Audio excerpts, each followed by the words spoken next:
Hi, Geo students. All right, I'm in with the algebra people, and you are taking notes right now on sections 2.3 and 2.4 in your notebook. So 2.3 is about what's called biconditionals. Okay? And I'm sure you read about it on your own before you went to bed last night. But this will just be a refresher then for you. Okay? So a biconditional, as we're writing in our notes, is a single true, definitely true statement. Sorry for my messy writing, but I'm writing with my finger. Okay, so what it does is it combines something that combines a true conditional.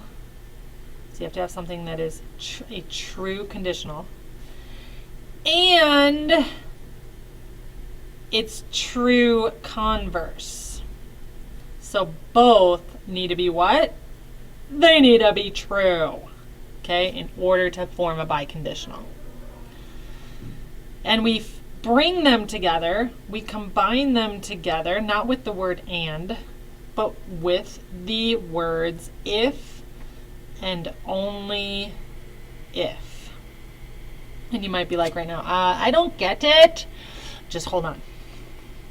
Okay, one other thing that needs to be said about a biconditional is that a definition, so when we're looking at definitions, a definition is good, meaning we're smiling, we're like, yeah, that's a good definition, if it can be written as what? As a biconditional. So that's how we know a definition is good, if we can actually write it like that. You might be like, well, how do you write it like that? I'm getting to it. So here it is. I'm going to do it in total symbols here for you first, and then we'll do an example. So here's a biconditional. If it's written like this in symbols. So first I'll just write it, and then I'll say what it means.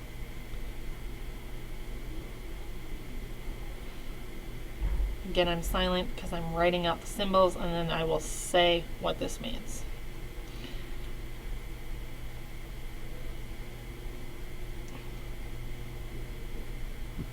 All right, so to you right now, this probably is like, oh my gosh, what the heck does that say? So here's what it says, and I'll highlight it as I go. So I wouldn't read this P arrow Q. I'd say, if P, then Q, and if Q, then P, we can write that as P, if and only if Q. All right, so with just the P's and Q's and the symbols, probably a little tough to understand. So of course I'll give you an example. But what to make note of is that both the, here's my true conditional, here's my converse, both of them need to be true in order to write it as the biconditional with, and this symbol here is if and only if. In mathematics, mathematicians like shorthand, so if and only if, we can actually write with IFF. All right, so here we go. Here's an example.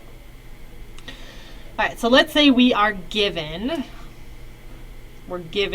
a true conditional, and here's the conditional. If the sum of the measure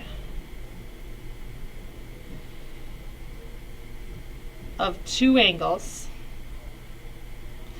is 180, okay, then the two angles are supplementary. I'm just going to write sup. So this is my true conditional. The whole thing is my true conditional. This whole thing is the true conditional. It is true because if I have the sum of a measure of two angles and it's 180, then I can say the two angles are supplementary. So now think about it. Think about the converse. So if I were to write the converse, I'm going to switch it up. So the converse of this would be what? I'm going to have if two angles are what? Are supplementary, then, I'm writing over my words, sorry, then the sum of the measure, blah, blah, blah, blah, blah, of two angles is 180. Is the converse true?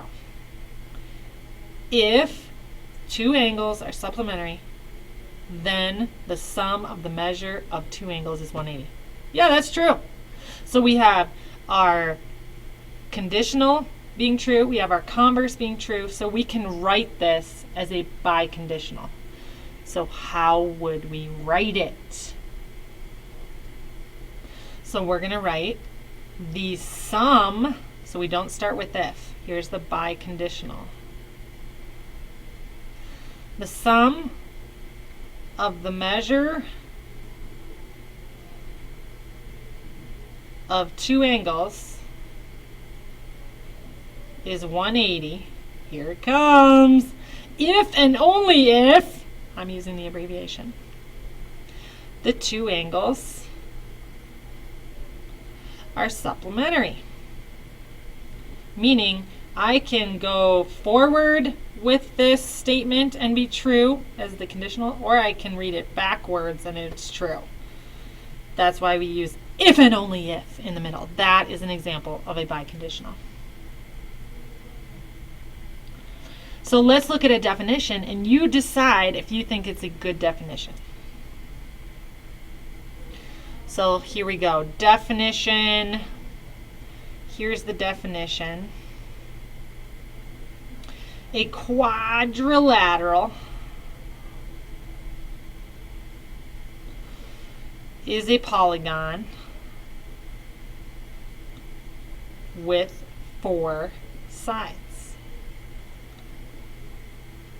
Boom! There's my definition.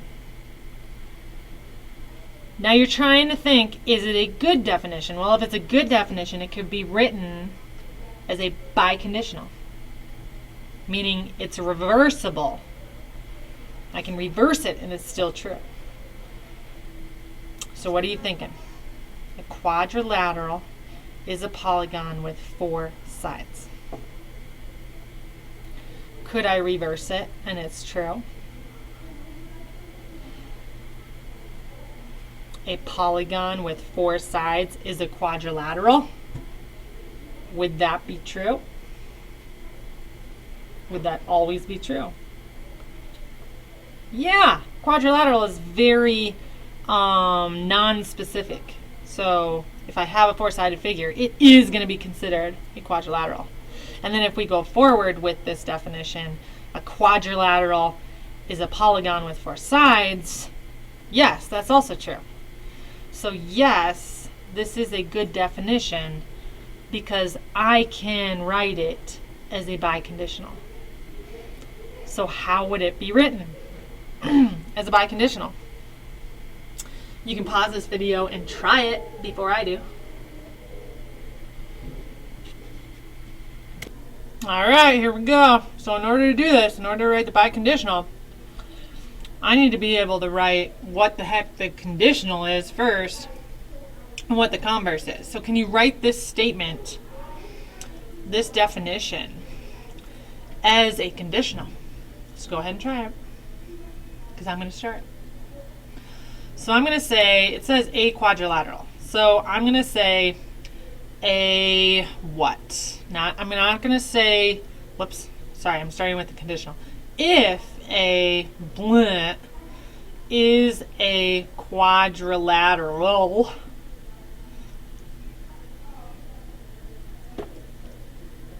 so there's my first part. If a what is a quadrilateral? So what are we going with?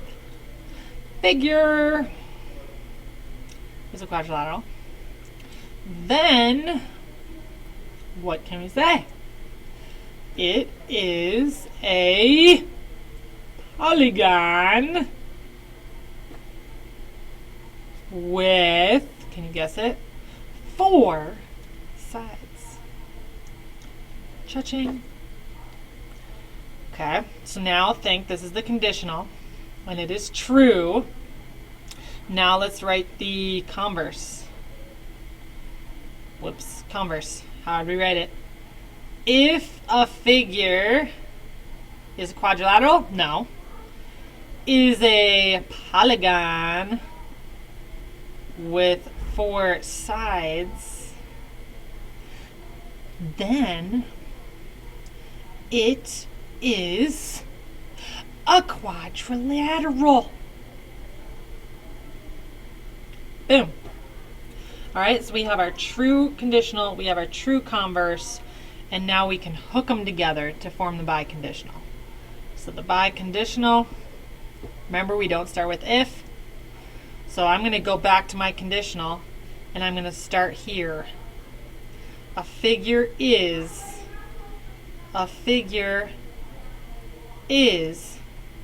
a quadrilateral. And then what? If and only if. And then what was our other part? It is a polygon with 4 sides.